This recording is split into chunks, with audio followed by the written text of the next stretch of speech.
আসসালামু আলাইকুম ওয়া রাহমাতুল্লাহি ওয়া বারাকাতুহু। আলহামদুলিল্লাহ ওয়াসসালাতু ওয়াসসালামু আলা রাসূলিল্লাহ ওয়া বা'দ। সুপ্রিয় দর্শক, এই পৃথিবীতে আমাদের প্রতি আল্লাহ তাআলার যত নেয়ামত আছে তার মধ্যে অন্যতম শ্রেষ্ঠ একটি নেয়ামত হলো নেক সন্তানের নেয়ামত। যে সমস্ত বাবা মাকে আল্লাহ তাআলা নিঃসন্তান রেখেছেন, সন্তানহীনতার কষ্ট এবং পরীক্ষা কত কঠিন সেটি তারাই সবচেয়ে ভালো বলতে পারবেন। আজ আমরা কোরআন এবং হাদিস থেকে এমন 5টি আমলের কথা শেয়ার করতে চাই যে আমলগুলোর মাধ্যমে আমরা শুধুমাত্র সন্তানই নয় বরং নেক সন্তান লাভ করব ইনশাআল্লাহ বিইذনিল্লাহ। তবে সবকিছুর আগে আমাদেরকে মাথায় রাখতে হবে সূরা শূরার 50 নম্বর আয়াত।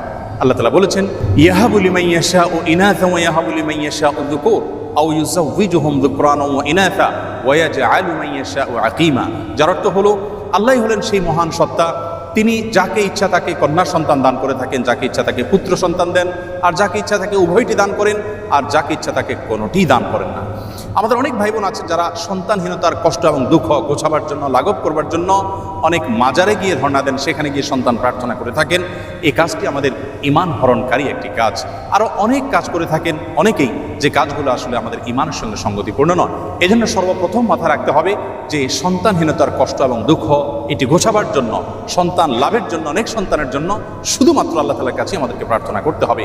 আল্লাহ তাআলার দুজন নবী জাকারিয়া এবং ইব্রাহিম আলাইহিস সালাম তারা উভয় আল্লাহ রাব্বুল আলামিনের কাছে এমন একটা বয়সে এসে সন্তান এর প্রার্থনা করেছেন যখন সন্তান হওয়ার কথা নয়। আল্লাহ তাআলা তাদেরকে সেই সময়ে সন্তান দিয়েছিলেন এবং কোরআনে কারীমে তাদের সেই দোয়ার ফরম্যাট উল্লেখ করে দিয়েছেন। আমরা যদি সেই ফরম্যাটের দোয়া আল্লাহ তাআলার কাছে অনবরত পেশ করতে থাকি, নিবেদন করতে থাকি, ইনশাআল্লাহ সন্তানহীনতার কষ্ট এবং দুঃখ আমাদেরও দূর হবে এবং নেক সন্তান আমরা লাভ করতে পারবো ইনশাআল্লাহ বিইذনিল্লাহ। সন্তান লাভের জন্য জাকারিয়া আলাইহিস সালামের দুটি দোয়া কোরআনে কারীমে উল্লেখ হয়েছে। তার একটি বর্ণিত হয়েছে সূরা আলে ইমরানের 38 নম্বর আয়াতে, আর অপরটি বর্ণিত হয়েছে সূরা আম্বিয়ার 89 নম্বর আয়াতে। আলে ইমরানের আয়াতে আল্লাহ নবী জাকারিয়া আলাইহিস সালামের যে দোয়া আল্লাহ তাআলা উল্লেখ করেছেন সেটি ছিল এই, রব্বি হাবলি মিন লাদুনকা যুররিয়াতান তাইয়্যিবা ইন্নাকা সামিউদ দুআ। যার অর্থ হলো, হে আমার রব, হে আমার প্রতিপালক, আপনি আপনার তরফ থেকে আমাকে নেক এবং সুসন্তান দান করুন, আপনি দোয়া শ্রবণকারী। তার অপর যে দোয়াটি সূরা আম্বিয়াতে বর্ণিত হয়েছে সেটি ছিল অত্যন্ত মর্মস্পর্শী এবং হৃদয়গ্রাহী। সেই দোয়ার ভাষ্য ছিল এই, রব্বি লা তাযারনি ফারদা ওয়া আনতা খায়রুল ওয়ারিসিন। যার অর্থ হলো, হে আমার প্রতিপালক, হে আমার রব, আপনি আমাকে একা ছেড়ে দিবেন না, অর্থাৎ নিঃসন্তান আমাকে রাখবেন না, আপনি তো সর্বোত্তম ওয়ারিস দানকারী।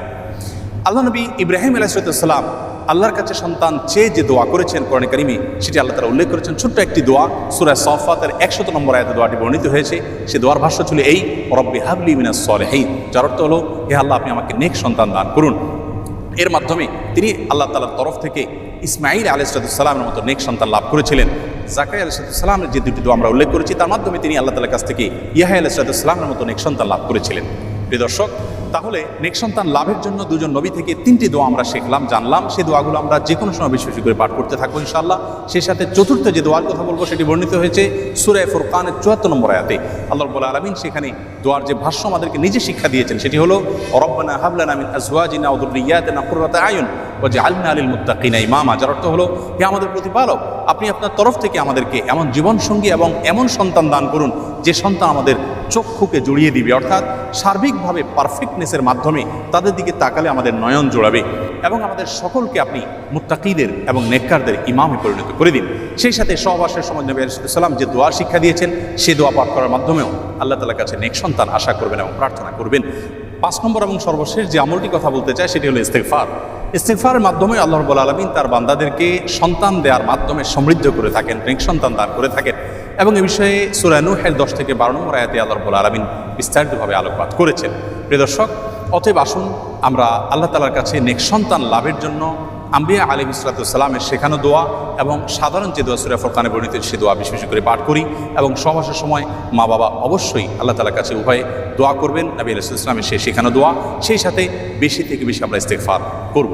এর পাশাপাশি সন্তান না হওয়ার পেছনে বৈজ্ঞানিক যে সমস্ত কারণ আছে সে সমস্ত কারণগুলো আমরা উদ্ঘাটন করে সেগুলো থেকে যথাসম্ভব বেঁচে থাকার চেষ্টা করব এবং সুন্নাহ সম্মত লাইফস্টাইলকে আমরা অনুসরণ করব।